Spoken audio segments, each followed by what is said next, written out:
Have you ever heard of a happiness hormone? You might be thinking, but what is this happiness hormone they're talking about? In fact, it's a type of neurotransmitter in our brain that makes us feel good, feel pleasure, motivated, etc.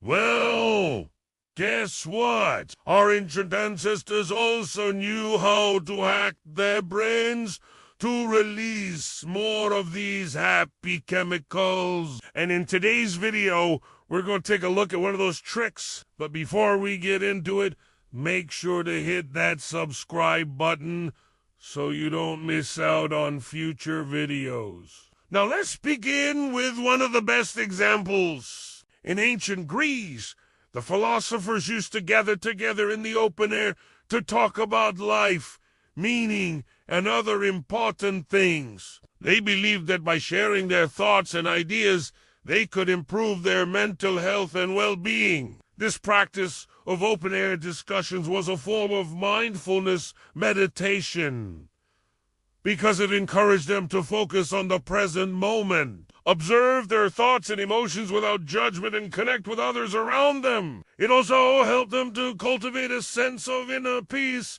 and tranquility, which were highly valued in Greek philosophy. Ancient Greeks also believed that the human body and mind were interconnected and that maintaining physical health was essential for overall well-being. They developed a system of gymnastics that combined exercise, mental discipline, and aesthetic beauty. These gymnastics exercises not only kept them physically fit, but also helped them to achieve a state of mental clarity and emotional balance. The ancient Greeks believed that this practice of gymnastics could help people live happier and more fulfilling lives. Overall, the ancient Greeks had a deep understanding of the importance of taking care of one's mental health, and they developed a range of practices, such as mindfulness, meditation, and gymnastics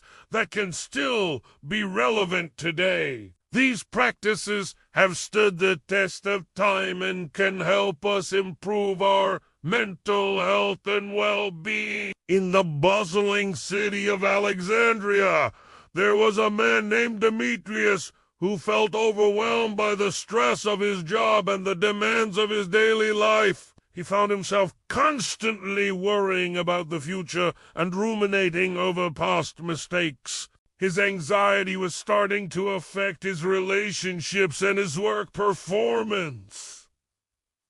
That's when he decided to try something new. He started taking long walks along the Mediterranean Sea every evening, just letting his thoughts drift and focusing on the rhythm of the waves as they crashed against the shore. At first, he felt awkward and uncomfortable with the silence, but he pushed through it, and slowly he began to feel a sense of calm wash over him. He noticed that his thoughts became clearer and he was able to focus better on the task at hand. As weeks went by, Dimitri's anxiety levels decreased and he found himself feeling happier and more at ease. He realized that the ancient Greek practice of mindfulness and meditation had helped him find peace in the midst of chaos. Now, he not only took evening walks, but also practiced mindfulness in other areas of his life. He paid attention to his breath and body during stressful moments, allowing him to stay grounded in the present. Over time, this simple practice became an integral part of his daily routine, helping him maintain a sense of balance and well-being. Ancient Rome was renowned for its engineering marvels, grand architecture, and military conquests. However, the Romans also made significant contributions to the field of medicine and psychology. The Roman philosopher and statesman Cicero once said, "The chief task in life is to free the mind from the tyranny of the body." This quote highlights the Romans' belief in the interconnectedness of the mind and body, and their understanding of how physical ailments can affect mental well-being. Romans also believed that the body could influence the mind and that keeping the body healthy and active could lead to a healthier mind. They believed that by taking care of the body, one could avoid illness and maintain a sound mind. They recommended regular exercise, a balanced diet, and plenty of rest to keep the body in good condition. Romans also believed that the mind could influence the body and that negative thoughts and emotions could lead to illness. They believed that by controlling one's thoughts and emotions, one could maintain physical health. They recommended practices such as meditation, yoga, and breathing exercises to help people manage their thoughts and emotions. Romans also believed that the body and mind could be healed through a combination of medicine and psychology. They believed that by using a combination of medication and psychotherapy, one could treat mental illness and other psychological disorders. They also believed that the mind could be healed through a combination of exercise, diet, and social interaction. They recommended engaging in physical activity, eating a balanced diet, and spending time with friends and family to help people heal mentally. Overall, the Romans' beliefs about the relationship between the mind and body had a significant impact on the development of medicine and psychology. Their ideas about the importance of taking care of both the body and mind, as well as their belief in the interconnectedness of the two, continue to be relevant today. In ancient Egypt, the pharaohs weren't just obsessed with amassing power and wealth. They were also keen on staying mentally fit. You see, they believed that the key to a prosperous reign lay in maintaining a healthy mind and body.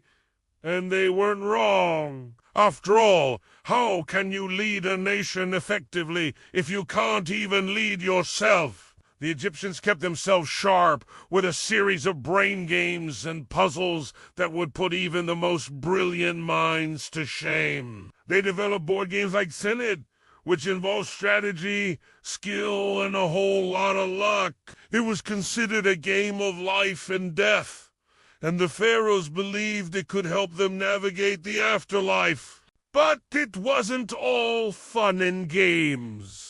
The pharaohs also engaged in some serious brain-training exercises like solving riddles, deciphering cryptic messages, and even memorizing the names of all the stars in the sky. They believed that keeping the mind active could ward off mental illness and cognitive decline. And it worked. The Egyptian pharaohs were known for their intelligence, wit, and ability to solve complex problems. They were also incredibly long-lived, thanks in part to their commitment to brain health. So if you want to be the next great pharaoh, start working on those brain games. Just saying, though, ancient Egyptians believed that the mind and body were connected and that maintaining one's mental health was essential for overall well-being. They developed various practices and therapies to help people cope with mental health challenges. One of the most popular forms of therapy in ancient Egypt was music therapy. Music was believed to have healing powers and was used to treat everything from depression to anxiety to PTSD. The Egyptians would listen to soothing music or even make music themselves as a form of therapy. Another popular form of therapy in ancient Egypt was art therapy. Creating art was seen as a way to express emotions and work through trauma. The Egyptians would paint, sculpt, and draw as a form of self-expression and healing. Today, art therapy is still used as a form of treatment for mental health conditions such as anxiety and depression. Ancient Egyptians also believed that the mind could be healed through a combination of exercise, diet, and social interaction. They recommended engaging in physical activity, eating a balanced diet, and spending time with friends and family to help people heal mentally. This holistic approach to mental health is still widely used today, with many therapists recommending lifestyle changes as part of a treatment plan. Overall, the ancient Egyptians' beliefs and practices surrounding mental health were remarkably similar to modern-day practices. They understood the importance of taking care of one's mental well-being and developed a variety of techniques to help people cope with mental health challenges. While their methods may seem unusual to us today, the underlying principles remain the same. Taking care of the mind is just as important as taking care of the body, and that a healthy mind is essential for a healthy life. Let's head over to the Indus Valley civilization. Here, people had a little different approach. They believed that keeping your mind sharp is like keeping your body strong. You need to exercise and train your mind to keep it in tip-top shape. So how did they do it? Well, let's take a look at some of their unique ways of keeping their minds in shape. First up, we have meditation. The Indus people believed that by quieting the mind and focusing on your breath, you could unlock a sense of inner peace and clarity. Sound familiar? It's because meditation is still popular today. They also loved solving puzzles and riddles, which helped exercise their brains and keep them quick. It was a great way to pass the time and challenge your mind at the same time.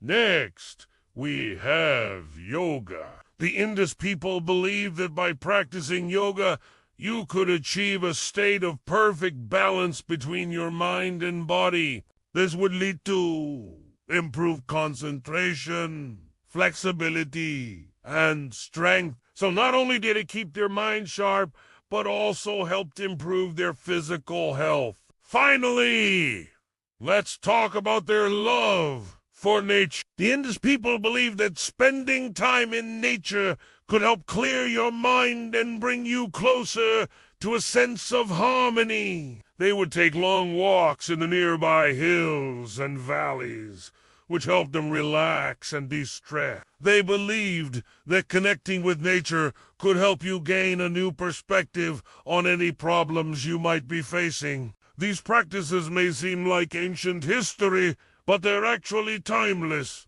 Many of the practices of the Indus people are still popular today, and for good reason. Meditation, puzzles, yoga, and connecting with nature are all great ways to keep your mind and body in shape. As we wrap up our journey through ancient civilizations, we hope you've learned that there are universal truths that transcend time and place. What works for the body and mind doesn't change much over the ages. Whether it's ancient Greece, Rome, Egypt, or the Indus Valley, the principles remain the same. Take care of your mind and body, keep them active and engaged, and always seek balance and harmony. If you've enjoyed this trip down memory lane and through history, don't forget to hit that subscribe button for more fascinating insights into the human experience. Thanks for watching.